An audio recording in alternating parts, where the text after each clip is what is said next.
तो कैसे आप सब लोग। तो आज से हम शुरू करेंगे जीएसटी का चैप्टर फर्स्ट हम कंप्लीट करने वाले। Basic concept of GST. GST में देखो फ्रेमवर्क देखो क्या है। सीजीएसटी मतलब central goods and service tax, SGST मतलब state goods and services, UTGST मतलब union territory goods and services tax, IGST मतलब integrated goods and services tax, और जीएसटी सेस मतलब एडिशनल कुछ सेस हो गए, जीएसटी कॉम्पनसेशन सेस, तो वो ठीक है। तो इसमें से एस जीएसटी जो है central state goods and service tax, उसमें वो लेविड बाय स्टेट गवर्नमेंट होता है और इंटरस्टेट सप्लाई के ऊपर होता है, ठीक है। और इंटरस्टेट में सिर्फ integrated goods and service tax. उसके बाद कंसेप्ट एंड प्रिंसिपल जो ऑफ जीएसटी, कंसेप्ट क्या है और प्रिंसिपल क्या है कि भाई जीएसटी क्या है। Actually GST is a broad based value added tax. GST is broad based value added tax. जो बहुत सारे टैक्स थे पहले, वैट था इसके जैसा है, मतलब अभी भी है कुछ जगह पर, तो वैल्यू एडेड टैक्स ही है वैट। इसमें वैट ये वैल्यू एडेड टैक्स इसका ही फुल फॉर्म है ना यार, वैल्यू एडेड टैक्स मतलब वैट। तो GST is a broad base value added tax. उसके बाद GST is a destination based tax. ये इंपॉर्टेंट है भाई, जीएसटी क्या है, डेस्टिनेशन बेस्ड टैक्स है। जीएसटी क्या है, डेस्टिनेशन मतलब जो जहाँ पे गुड्स और सर्विसेज जा रहे हैं ना, जहाँ पे गुड्स एंड सर्विसेज जा रहे हैं ना, ये देखो जहाँ पे गुड्स एंड सर्विसेज जा रहे हैं ना, जिस स्टेट में जा रहे हैं उस स्टेट का वो मतलब उस स्टेट को टैक्स जाएगा और सेंट्रल को जाएगा। समझो गुड्स जा रहे हैं यहाँ से, महाराष्ट्र से गुजरात जा रहे हैं, ठीक है। महाराष्ट्र से गुजरात जा रहे हैं, ठीक है। तो Gujarat is a destination for goods. So Gujarat is a state, मतलब गुजरात ऐसा स्टेट होगा कि गुजरात के स्टेट को ये जीएसटी का रेवेन्यू मिलेगा और सेंट्रल को मिलेगा। वो तो सेंट्रल तो हमेशा मिलता ही है, समझो, ठीक है। तो आगे अपन और डिस्कस करेंगे इसको। GST is a destination based tax. GST is technically paid by suppliers. GST is technically paid by suppliers but it is actually borne by consumers. Ultimate burden pass on. अरे यार बर्डन तो pass on होता ना GST में। GST कौन पे करता है अल्टीमेटली? जीएसटी अगर एडिशनल लगा दिया, जीएसटी के कुछ परसेंटेज बढ़ा दिए सरकार ने, तो क्या होता है, बायर खुश होता है कि सेलर खुश होता है? सेलर मतलब खुश नहीं, सॉरी दुखी कौन होता है? दुखी तो बायर होता है, क्योंकि अल्टीमेटम उसको देना है टैक्स यार गवर्नमेंट को। गवर्नमेंट से सप्लायर सिर्फ ये काम करता है कि वो उसका टैक्स गवर्नमेंट को देता है, लेकिन अल्टीमेटली बर्डन किसके ऊपर है? बर्डन तो अल्टीमेटली बायर के पास है या रेसिपिएंट के पास है ना यार, रेसिपिएंट के ऊपर है ना यार, ठीक है।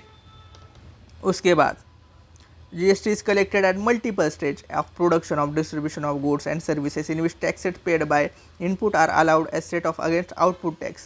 GST मल्टीपल स्टेज पे लगता है, वो भी आगे देखेंगे हम कैसे कैसे क्या क्या होता है। GST is a tax on the consumption of products from business sources and not on personal hobby activities.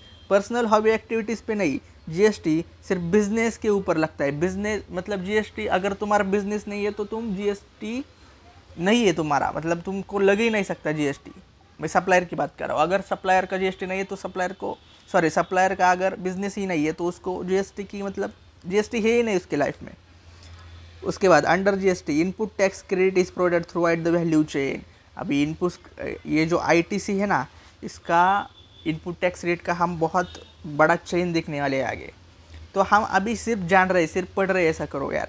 ये बेसिक है कंसेप्ट ऑफ सप्लाई, अपन इसमें डीप में जाएंगे, आप सिर्फ सुनो पहले चैप्टर 1। मतलब ये जो इसके ऊपर अलग अलग हम बात कर सकते हैं बहुत डीप तक, ठीक है। उसके बाद constitutional amendments, article 366 GST means any tax on supply of goods और सर्विसेज और both except tax on supply or alcoholic liquor for human consumption. देखो alcoholic liquor for human consumption पे जीएसटी नहीं लगता, बाकी सारे सप्लाई ऑफ गुड्स और services पे जीएसटी लगता है। ये भी अपन आगे डीप में देखेंगे। देखो इसका एक एग्जांपल भी बताऊंगा आपको क्या हुआ था। आर्टिकल 246A आर्टिकल 246 ये बोलता है कि concurrent powers to both parliament and state legislature is given to make laws with respect to GST. दोनों को पावर दे रखा है भाई, दोनों को पावर दे रखा है कि तुम भी करो जीएसटी, हम भी करेंगे जीएसटी, जो करना है जीएसटी में साथ में करेंगे जीएसटी। तो कॉन्करेंट पावर जो है वो दोनों को दे रखा है, पार्लियामेंट को भी और स्टेट लेजिस्लेचर मतलब स्टेट गवर्नमेंट जो होती है उसको भी, ठीक है ना।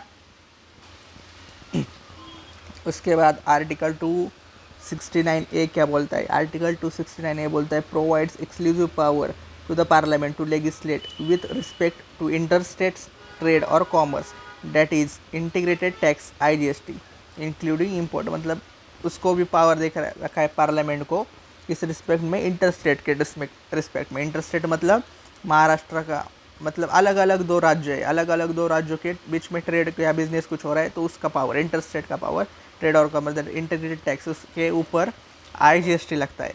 तो इंटीग्रेटेड स्टेट IGST में इंक्लूडिंग इम्पोर्ट भी इंक्लूड है, उसका पावर उसको दे रखा है, ठीक है, आर्टिकल 269A में। उसके बाद बेनिफिट्स ऑफ जीएसटी के क्या क्या बेनिफिट्स है? Creation of unified national market, creation of unified national market, mitigating cascading effect of taxes। cascading effect मतलब क्या? Tax on tax. cascading effect मतलब क्या? पहले क्या होता था? टैक्स ऑन टैक्स लगता था, टैक्स ऑन टैक्स मतलब टैक्स के ऊपर भी टैक्स, इसके उसको क्या कहते हैं? Cascading effect. टैक्स के ऊपर भी टैक्स, उसको क्या कहते हैं? कैस्केडिंग इफेक्ट, ठीक है। Elimination of multiple taxes and double taxation, वही to promote make in India initiative. Make in India नाम का इनिशिएटिव है हमारा, तो उसको प्रमोट करने के लिए भी जीएसटी का बेनिफिट बहुत ज़्यादा होता है। It also helps to increase overall revenue of government का ओवरऑल रेवेन्यू जो भी है उसको बढ़ाने के लिए जीएसटी का बहुत बड़ा रोल है। तो देखो यार, एक होता है डायरेक्ट टैक्स, एक होता है इनडायरेक्ट टैक्स। तो क्या लगता है आपको, किस टैक्स से सरकार को ज़्यादा फायदा है, डायरेक्ट या इनडायरेक्ट? बताओ। ऑब्वियसली यार इनडायरेक्ट से सरकार को बहुत इनकम ज़्यादा होती है डायरेक्ट से भी, ठीक है। इनडायरेक्ट टैक्स मतलब यही जीएसटी अपना, ठीक है। उसके बाद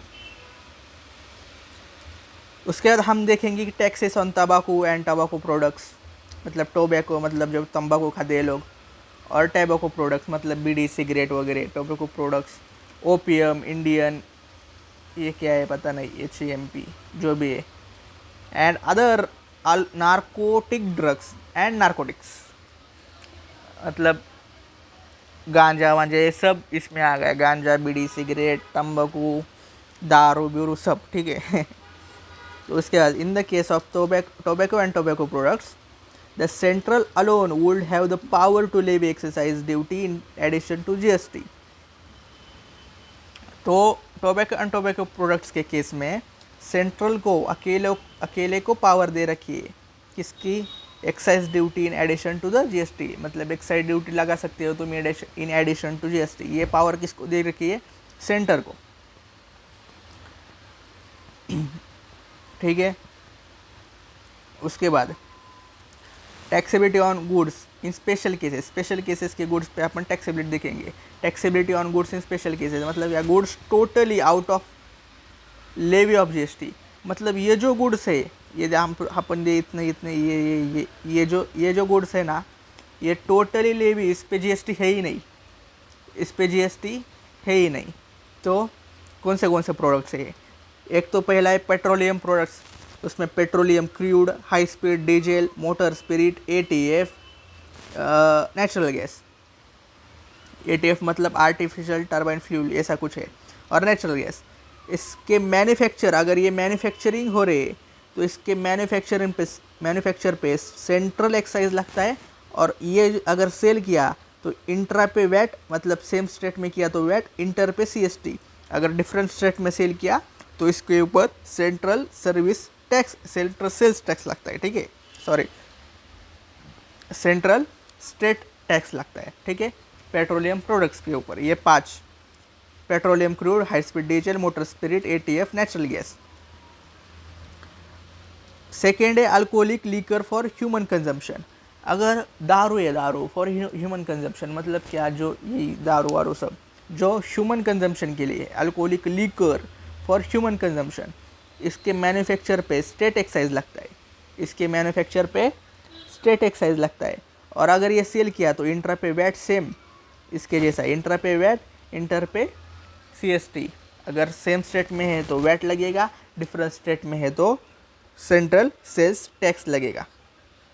non taxable supply of goods, देखो इसमें GST आए ही नहीं, non taxable supply of goods and service tax, इसमें GST है ही नहीं, ठीक है।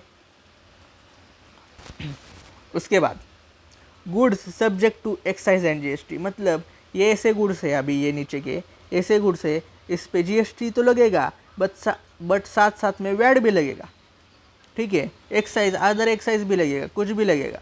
तो ये ऐसे GST, तो ये ऐसे गुड्स है। पहला है टोबैको एंड टोबैको प्रोडक्ट्स, इसके मैन्युफैक्चर में सेंट्रल एक्साइज लगता है, देखो इसके मैन्युफैक्चर में सेंट्रल एक्साइज लगता है, लेकिन अगर ये सेल किया तो इसके ऊपर GST लगता है, इंट्रा पे CGST और SGST, CGST एंड SGST, और इंटर पे GST। सेल किया तो GST लगता है, लेकिन अगर ये मैन्युफैक्चरिंग करते हैं ना तो इसके ऊपर सेंट्रल एक्साइज लगता है। दूसरा है ओपियम, नारकोटिक्स, चरस गांजा, तो ये चरस गांजा के केस में क्या है, मैन्युफैक्चरिंग किया तो स्टेट एक्साइज ड्यूटी लगेगा, और सेल किया तो इंट्रा पे CGST एंड SGST, इंटर पे IGST, तो यही वही है, GST लगेगा इसके ऊपर, ठीक है। यहाँ पे आई लिखना भूल गए शायद, IGST, ठीक है, GST भी चलता है।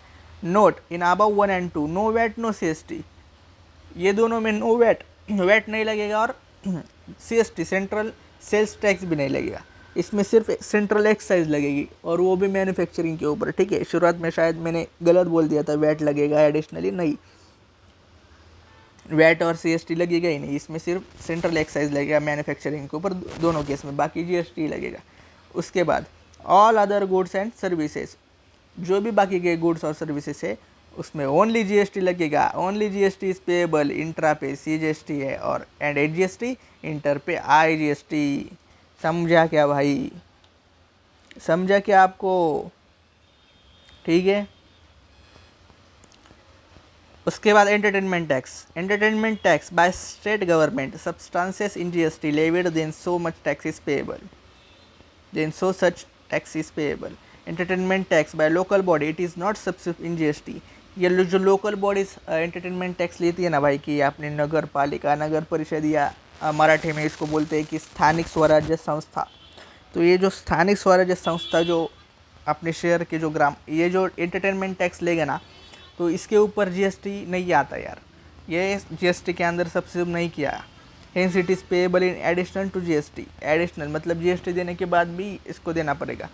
For that is price of movie ticket, अगर मूवी टिकट 500 रुपये का है तो entertainment tax of local body इस पे 20 रुपये चार्ज करेगा, और 8% CGST और 8% SGST भी देगा, ठीक है। उसके बाद recommendation of GST council, recommendation of GST council means taxes to be subsidy in GST। देखो यार, ये एग्ज़ाम के लिए बहुत ज़्यादा रिलेवेंट तो है नहीं, मैं जो अभी बता रहा हूँ, मतलब ये जो, इसलिए मैं फास्ट डिटेल में नहीं जा रहा हूँ, डीप में नहीं जा रहा हूँ, आगे के चैप्टर्स आपको एग्ज़ाम में बहुत काम है, ये सिर्फ इन्फॉर्मेशन है, बेसिक है बहुत, तो ये आपको बहुत एज सच इसके ऊपर अगर क्वेश्चन आए तो बहुत कम आएगा, या मतलब समझ रहे हो ना, अब ये अभी बेसिक ही है। तो recommendation of GST council, recommendation of GST council में taxes to be subsume in GST, जो भी टैक्सेस सब्स्यूम किए गए GST में, exemption in GST, model of GST laws principles and levy apportion, सिर्फ ये पढ़ने का है एक्चुअली, मतलब रीड करने के लिए।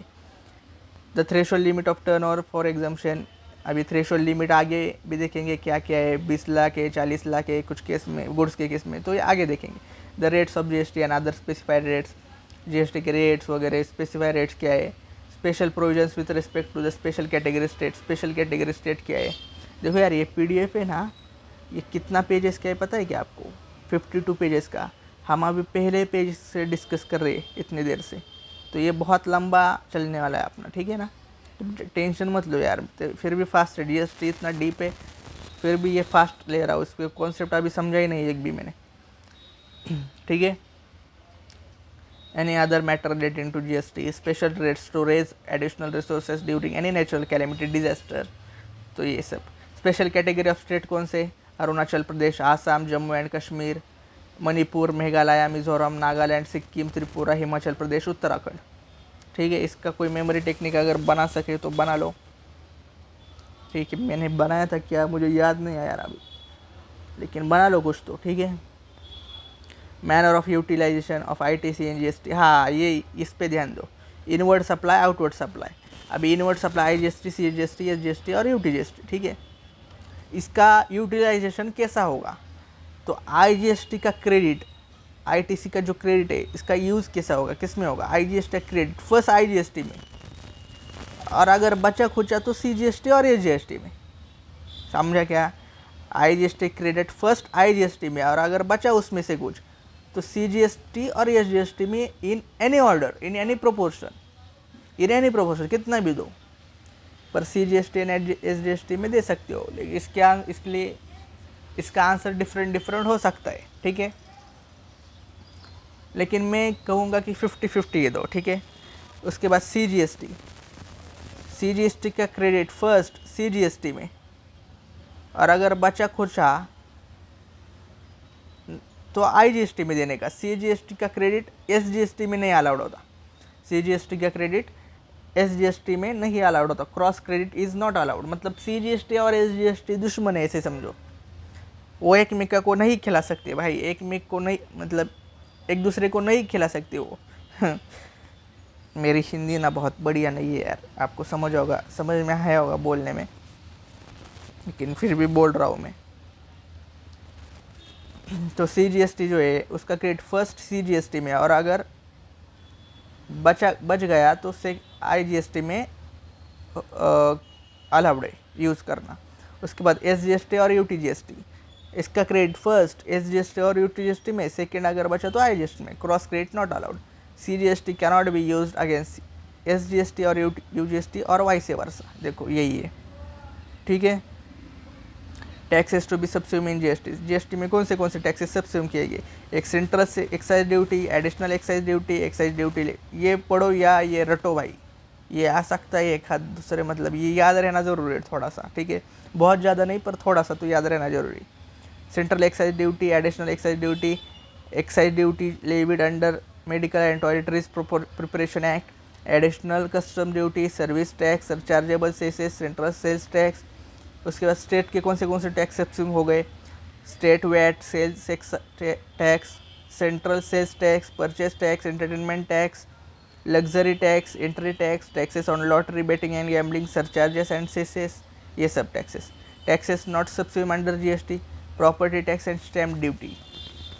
ये जो 5 टैक्स है ये सब्सिम ही किए नहीं गए GST में। कौन से property tax and stamp duty, आज भी लगते हैं भाई, स्टैम्प ड्यूटी तो आज भी लगते हैं। आप कुछ मतलब इमूवेबल प्रॉपर्टी अगर परचेस करेंगे तो स्टैम्प ड्यूटी तो आज भी लगती है, इलेक्ट्रिसिटी ड्यूटी लगती है, एक्साइज ड्यूटी ऑन अल्कोहल लगती है, ऊपर देखा हमने अल्कोहल के ऊपर GST नहीं लाया गया, बेसिक कस्टम ड्यूटी लगती है, excise duty on petrol diesel petroleum products पे एक्साइज ड्यूटी लगती है, आज भी GST नहीं लगता। ठीक है, ओहो आपने तो चैप्टर 1 कंप्लीट कर दिया है, मुझे लगता है चैप्टर 2 भी हमको करना चाहिए। चैप्टर 2 का जो charge of GST and concept of supply, ये बेसिक जो है सेक्शन 9(1), और आप नीचे अगर देखेंगे तो चैप्टर 2 रियली यहाँ से शुरू होता है, कंसेप्ट ऑफ सप्लाई से, सेक्शन 7 से। तो मुझे लगता है इतना हमने करना चाहिए अभी। तो चलो देखो, charge of GST and concept of supply, इसमें section 9(1) of CGST act, section 5(1) of IGST act, charging section बोलते हैं इसको। क्या बोलते हैं, चार्जिंग सेक्शन। चार्जिंग सेक्शन में पहला उसमें आता है लेवी। चार्जिंग सेक्शन में क्या है, पेस्ट, लेवी, फिर कलेक्शन, और फिर person liable to pay tax. Charge में क्या है, लेवी में फर्स्ट है चार्ज, दूसरा है वैल्यू, तीसरा है रेट, देखेंगे आगे। ठीक है, पहले आओ जाओ चार्ज पे। Charge section 9(1) intra state supply of goods और सर्विसेज और both. IGST act inter state supply of goods और सर्विसेज और बोथ। ठीक है, goods not subject to levy of GST, alcoholic liquor, देखो हमने देखा ऊपर अल्कोहल लिकर एंड देखो ये अमेंडमेंट हो, एक जो ग्रीन कलर में लिखा है ना, ये अमेंडमेंट है, मतलब एक क्या बोलते हैं उसको, हाँ देखो alcoholic liquor of human consumption पे तो जीएसटी नहीं आता, उसके और मतलब और एक प्रोडक्ट है उसके ऊपर भी जीएसटी नहीं आता है, उसमें बाद में दिया उन्होंने, undenatured extra neutral alcohol rectified spirit used for manufacture of alcoholic liquor, ये कोई स्पिरिट होगा या कुछ होगा जो यूज़ होता होगा अल्कोहल बनाने के लिए, तो उसके ऊपर भी जीएसटी नहीं आता, ठीक है। अल्कोहल के ऊपर तो नहीं आता, लेकिन ये जो है undenatured extra neutral alcoholic rectified spirit used for manufacture or of alcoholic liquor, इसके ऊपर भी जीएसटी नहीं आता फॉर ह्यूमन कंजम्पशन। ये क्या नेम यार, याद मतलब सिर्फ एग्जाम में अगर दिखा तो एक समझ जाओ इसके ऊपर नहीं आता। उसके बाद section 9(2) levy on petroleum products from notified date, supply of petroleum crude, high speed diesel, petrol, natural gas, ATF shall be levied from GST notified recommendation of GST council, मतलब इस पे अगर जीएसटी काउंसिल ने बाद में still levy of GST on such product is not notified, analysis the type वही दिया है यार, ठीक है। देखो alcoholic liquor for human consumption पे जीएसटी नहीं है, प्रोडक्शन पे स्टेट का प्रोडक्शन है तो वैट और सीएसटी लगेगा। Petroleum crude, high speed diesel, ये 5 प्रोडक्ट्स हो पेट्रोलियम के, उसके ऊपर भी जीएसटी नहीं है। सेंट्रल का एक्साइज ड्यूटी है शायद मैन्युफैक्चरिंग के ऊपर, और सेल्स के ऊपर वैट और सीएसटी। उसके बाद ये तीसरा आपने नया देखा अभी, अनडिनेच एक्स्ट्रा न्यूट्रल अल्कोहलिक और rectified spirit use for manufacture of alcoholic liquor for human consumption, इसके ऊपर जीएसटी नहीं है। और इसके ऊपर ये भी नहीं है क्या, इसमें दिया ही नहीं है क्या है, अच्छा जीएसटी नहीं है तो कोई भी टैक्स नहीं है, देखो इसके ऊपर कोई भी टैक्स नहीं है, इसके ऊपर टैक्स ही नहीं क्या, ऐसा कैसे हो सकता है यार, इसका मैं बताता हूँ यार आपको बाद में, लेकिन आप ही सर्च करो यार, ये एआई को विचारो, एआई को पूछो, ये एआई को पूछो, चलो चैट जीपीटी को पूछो अपना, ये क्या है होगा इसमें। टोबैको एंड टोबैको प्रोडक्ट्स में सप्लाई जीएसटी आएगा, प्रोडक्शन पे सेंट्रल और ये नहीं है, बाकी टैक्स नहीं है, ये जीएसटी आएगा, ठीक है। और वो प्रोडक्शन किया तो क्या देखा था हमने, कुछ एक्साइज देखा था, ठीक है। ओपियम नारकोटिक्स या ओपियम नारकोटिक्स के लेस में जीएसटी आएगा, बाकी कोई टैक्स नहीं आएगा स्टेट के, मतलब स्टेट का कुछ एक्साइज है वो, ऑल अदर प्रोडक्ट्स पे जीएसटी आएगा और बाकी कोई भी टैक्स नहीं आएगा, ऑल अदर प्रोडक्ट्स पे जीएसटी आएगा, ठीक है।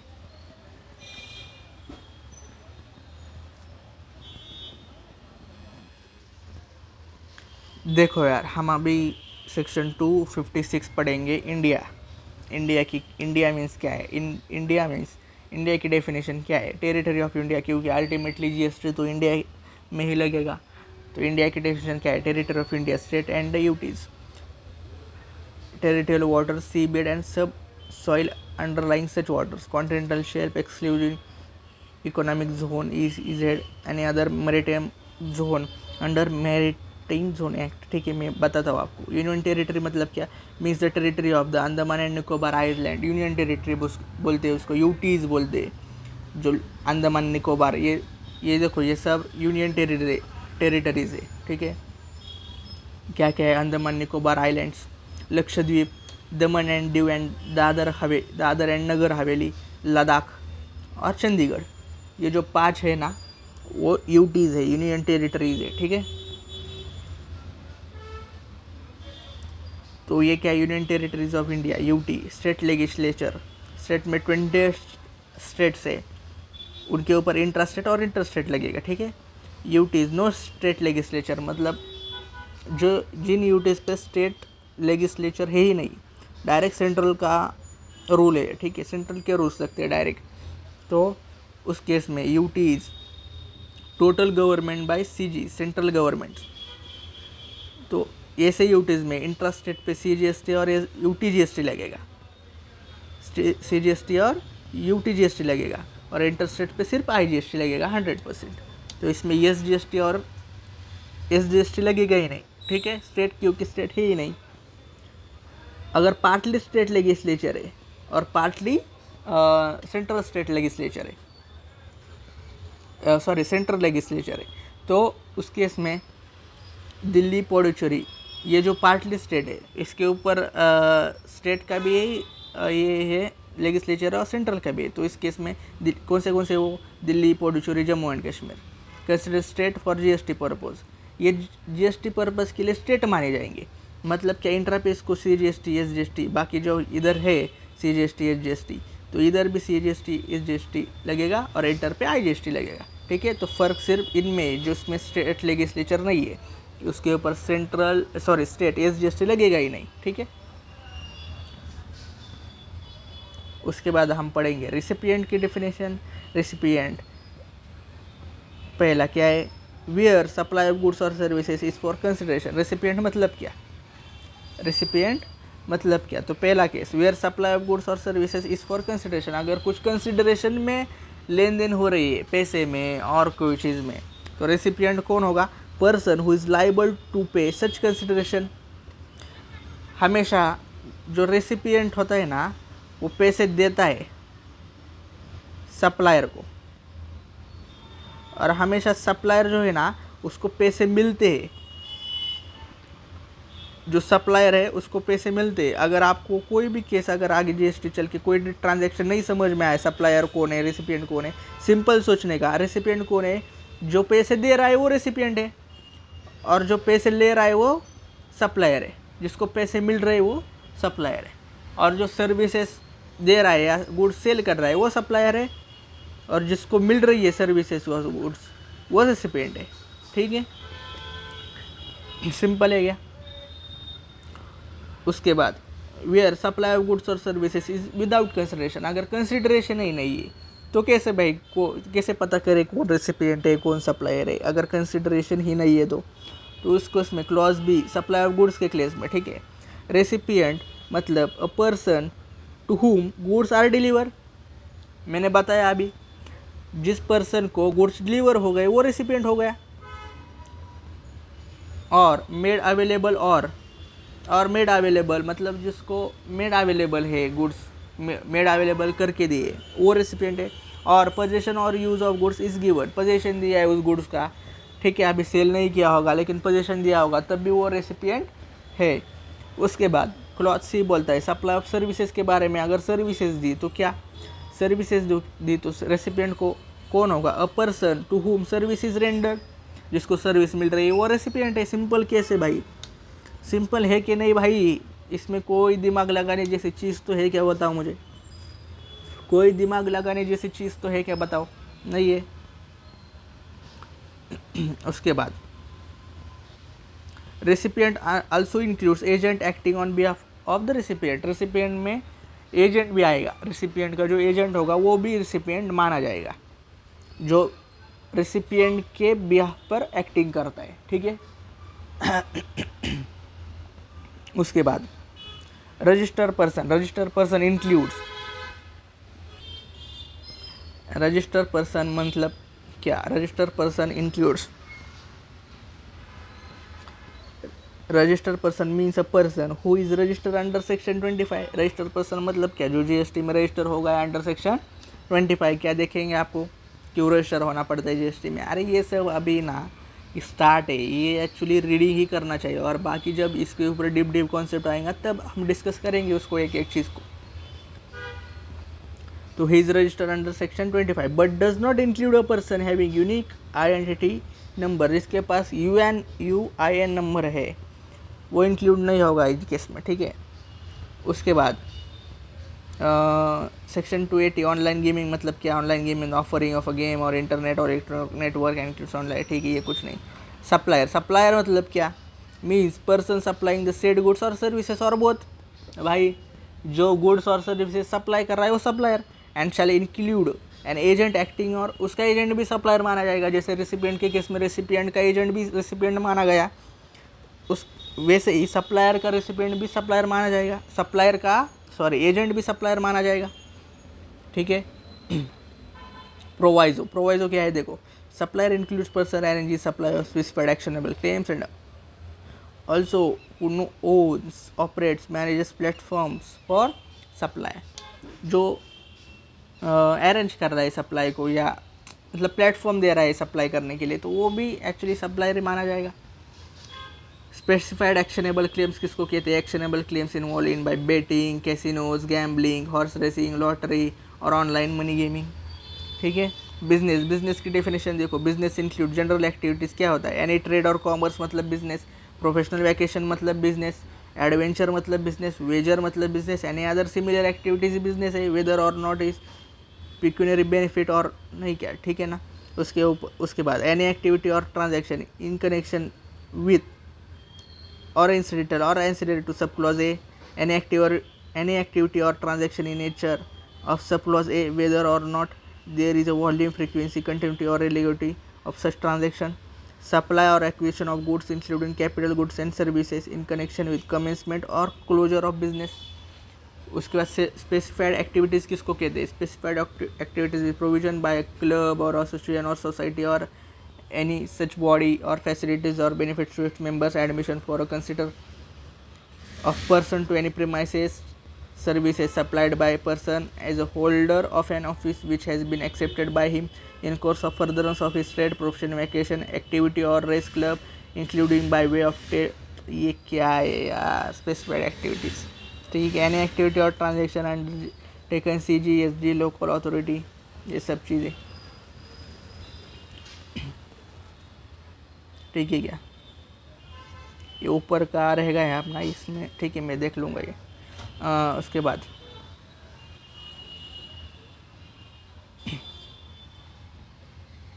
इस सेकेंड पेज पे हम गलती से आ गए, एक्चुअली ये पेज कंप्लीट करना चाहिए था, लेकिन ठीक है। देखो रेट में क्या है ना, रेट में CGST अगर मतलब टोटल 5%, हाफ परसेंट ना 50% सेंट्रल का रहता है, CGST लगता है 50% और 50% SGST लगता है, तो हाफ करने का। बाकी कुछ रेट आपको एग्जाम में दिए जाएंगे। उसके बाद collection in such manner as may prescribe, discussion in TOS chapter, time of supply पे देखेंगे हम क्या है, ठीक है। उसके बाद पर्सन की डेफिनेशन देखो, पर्सन में कौन कौन आता है? Individual, Hindu, undivided, family, HUF, person a company. Person के डेफिनेशन कौन कौन आता है, ठीक है। इंडिविजुअल आता है, हिंदू अनडिवाइडेड फैमिली HUF आता है, कंपनी आता है, फर्म आता है, LLP आता है, limited liability partnership, and AOP artificial, ये क्या है? AOP का फुल फॉर्म क्या है,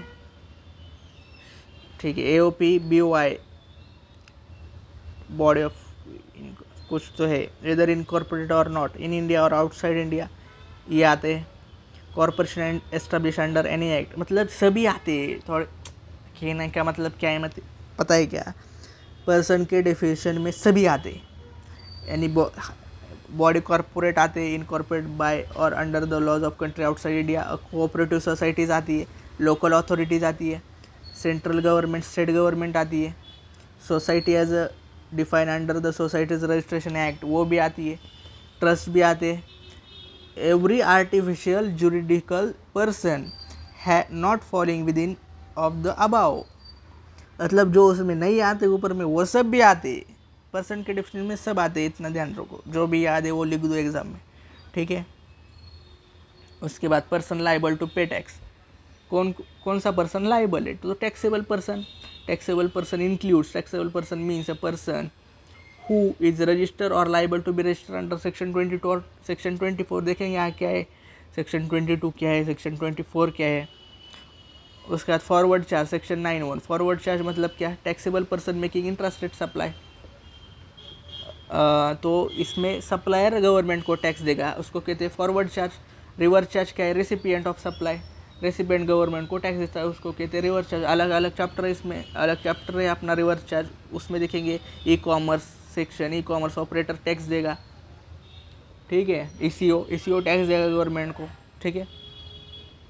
DDP का कॉन्सेप्ट समझो, deem distinct person, section 25 of CGST act. 25(4) क्या बोलता है, a person who has obtain or required to obtain more than one registration whether in one state or union territory or more than one state or UT shall in respect of such registration to be treated as distinct person for the purpose of this act। समझाता हूँ मैं बाद में, ठीक है, शुरुआत में अभी पढ़ते हैं सिर्फ, ठीक है।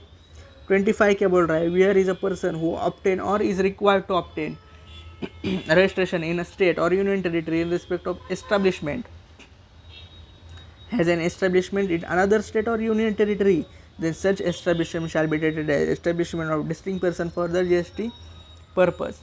देखो क्या है ना, देखो अगर देखो अगर मेरी ब्रांच है एक महाराष्ट्र में, ठीक है, महाराष्ट्र में मेरा एक बिजनेस है, महाराष्ट्र में मेरा एक बिजनेस है, तो इसके लिए तो मैंने एक रजिस्ट्रेशन ले रखा है, जीएसटी का रजिस्ट्रेशन ऑफ जीएसटी, इसका एक रजिस्ट्रेशन मैंने ले रखा है। और मेरी महाराष्ट्र में ही एक ब्रांच है, देखो महाराष्ट्र के, समझो ये ब्रांच महाराष्ट्र में कहाँ पे है, समझो पुणे में, तो इस पुणे में मैंने एक रजिस्ट्रेशन ले रखा है, ठीक है। और महाराष्ट्र में ही मेरी एक ब्रांच है, समझो क्या लेना है, मुंबई लेंगे, महाराष्ट्र के मुंबई में भी मेरी एक ब्रांच है, ठीक है, महाराष्ट्र के मुंबई में मेरी एक ब्रांच है, सेम बिजनेस मेरा वहीं से भी चलता है, और उसके लिए मैंने अलग से जीएसटी रजिस्ट्रेशन ले रखा है, अलग से जीएसटी रजिस्ट्रेशन लेके रखा है, मतलब ये रजिस्ट्रेशन अलग है, ये रजिस्ट्रेशन अलग है, और अलग से इसका रजिस्ट्रेशन लेके रखा है। सिंपल समझा अभी तक क्या बोला मैंने, ठीक है। और डीडीपी मतलब क्या, डीम डिस्ट्रिक्ट पर्सन मतलब क्या, एक्चुअली आप बोलोगे यार ये तो सेम पर्सन है ना, मेरी ब्रांच है ना यार, लेकिन नहीं, जीएसटी के एंगल से अगर देखोगे तो अगर इस ब्रांच ने अलग से जीएसटी का रजिस्ट्रेशन लेके रखा है तो ये अलग मानी जाएगी। मतलब क्या, अगर आप पुणे से मुंबई कोई भी गुड्स ट्रांसफ़र करते हो, सेल नहीं करते, अभी आपने आपको कैसे सेल करोगे भाई, तो कोई भी गुड्स और सर्विसेज ट्रांसफ़र करते हो, गुड्स और सर्विसेज ट्रांसफ़र करते हो, तो उसके ऊपर भी जीएसटी आएगा। क्या बात कर रहे हो सर, क्या बात कर रहे हो, हाँ भाई उसके ऊपर भी जीएसटी आएगा। कितना ज़बरदस्त कॉन्सेप्ट है देखो डीडीपी का। अगर मेरी ही ब्रांच को मैं कर रहा हूँ, ट्रांसफ़र ऑफ गुड्स और सर्विसेज, अगर मेरी ब्रांच को मैं ट्रांसफ़र कर रहा हूँ तो उसके ऊपर भी जीएसटी आएगा, क्योंकि सेल जीएसटी मतलब आगे देखेंगे हम क्या क्या आता है, सेल, ट्रांसफ़र, बार्टर, जो भी है, एक्सचेंज ऑफ गुड्स, वो सब आते हैं बाद में, वो देखेंगे हमें, वो डेफिनेशन अलग है, ठीक है। तो उसके ऊपर भी जीएसटी, उसके ऊपर भी जीएसटी आएगा। अपनी ब्रांच को मैं सिर्फ ट्रांसफ़र कर रहा हूँ, लेकिन सर ये तो गलत है ना, नहीं भाई देखो यही है जीएसटी कॉन्सेप्ट, उसको शायद चालान बनता है उसका, देखेंगे आगे बाद में कुछ है, लेकिन ये समझा कि डीडीपी कॉन्सेप्ट आपको। तो यहाँ पे क्या लिखा है देखो, a person who has obtain or required to obtain more than one registration whether in one state में होगा तो भी, और यूनियन टेरिटरी में होगा तो भी, यूटी में होगा तो भी, मोर देन वन स्टेट और UT shall in respect of such registration treated as distinct person for the purpose of GST for the purpose of this act। देखो अगर ये ब्रांच अगर मेरी महाराष्ट्र में होती ही नहीं, ये ब्रांच समझो मेरी होती गुजरात में, अरे उसके लिए तो मुझको स्पेशल तो लेना ही पड़ेगा ना अलग से रजिस्ट्रेशन भाई, गुजरात के लिए वो तो स्टेट ही अलग हो गया। मैं बात कर रहा हूँ महाराष्ट्र में मेरी ब्रांच है तो उसको, और वो उसका अलग से रजिस्ट्रेशन लिया है तो वो डीडीपी मानी जाएगी, डीम डिस्टिंक्ट पर्सन, वो अलग से पर्सन माने जाएंगे, ठीक है। डीम डिस्टिंक्ट पर्सन, डीम माना जाएगा, डिस्टिंक्ट पर्सन अलग से, ठीक है।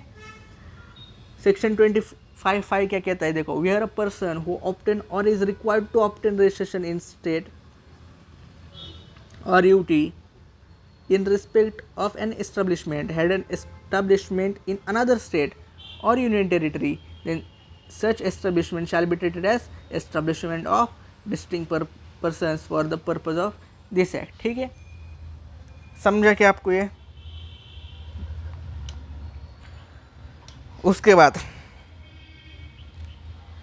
देखो ये डायग्राम दी है उसकी डीडीपी की। एक डीडीपी जो है फैक्ट्री डिपार्टमेंट सिंगल रजिस्ट्रेशन लिया है इसका, ठीक है। और ये आपने डीडीपी, ये और एक डीबीटी ये नॉन डीडीपी है, ठीक है।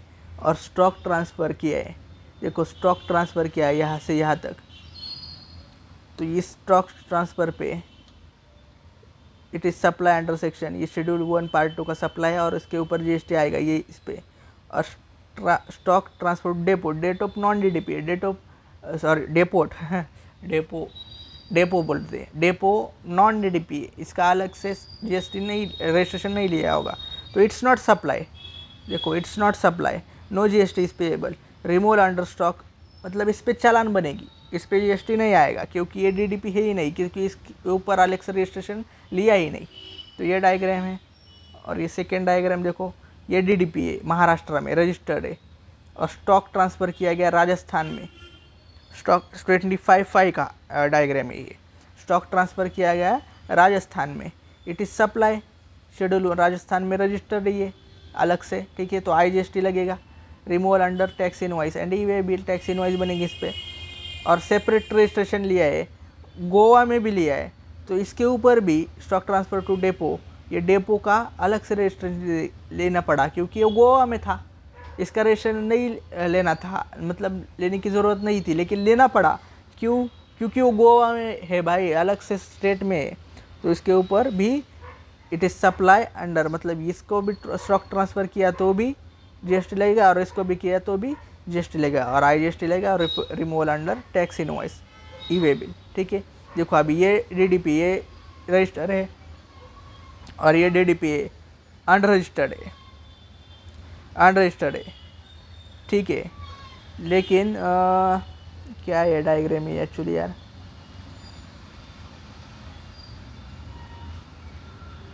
ये चो मतलब क्या दिया है इन्होंने, स्टॉक ट्रांसफ़र ऑफ गुड्स और सर्विसेज टू अनरजिस्टर्ड डीडीपी। अगर अनरजिस्टर्ड डीडीपी को भी किया और वो अनरजिस्टर्ड डीडीपी अलग से स्टेट में है, ऐसा है शायद, इट्स सप्लाई अंडर सेक्शन और पैराटो आईजीएसटी इज पेएबल, ये ऐसा ही है।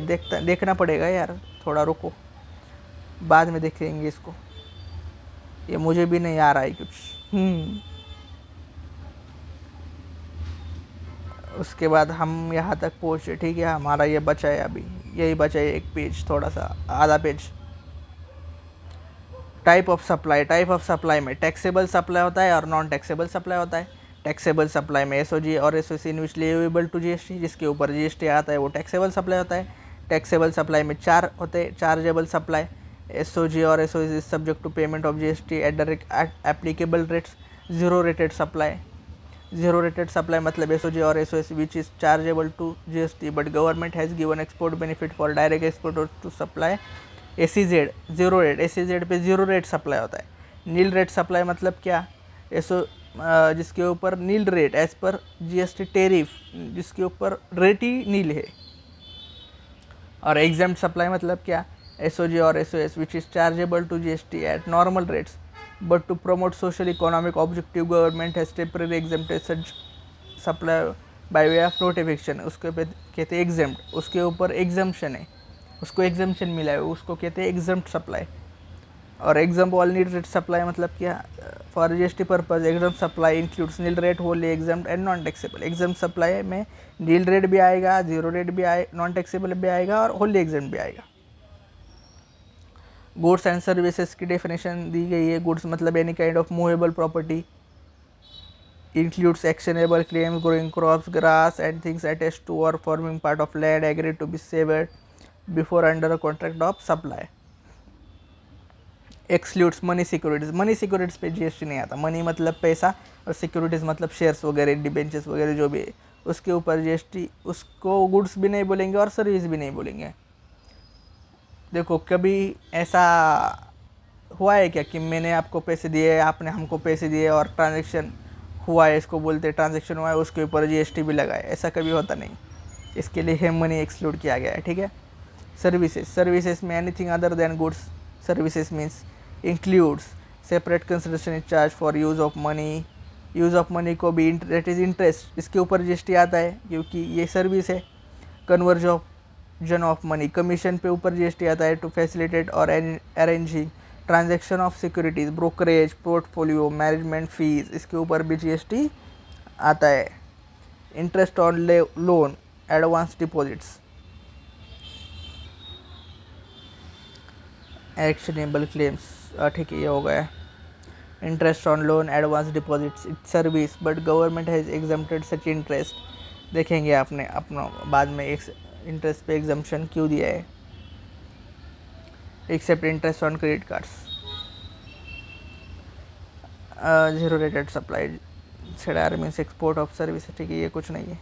और अथोराइज ऑपरेटर्स एसएड जो स्पेशल इकोनॉमिक जोन आते हैं उस पर ऊपर कुछ एग्जाम्पशन दिए जीएसटी के लिए, ठीक है। हो गया अपना कंप्लीट यार, 45 मिनट्स में, 46 मिनट्स में कुछ, ठीक है ना। उसके बाद हम चैप्टर 2 बात के इसके बाद वाले सेशन में करेंगे चैप्टर 2 पूरा, इतना यहाँ तक। उसके बाद फिर चलता रहेगा अपना, ठीक है। चैप्टर 2 पूरा नहीं हुआ, आधा ही हुआ है अपना अभी। चैप्टर 1 किया था ना बेसिक, वो तो क्या एक ही पेज था, आधा ही पेज था वो, ठीक है। तो चलो बाय, मिलते हैं कंसेप्ट ऑफ सप्लाई सेक्शन 7 बाद के सेशन में। चलो बाय, टेक केयर।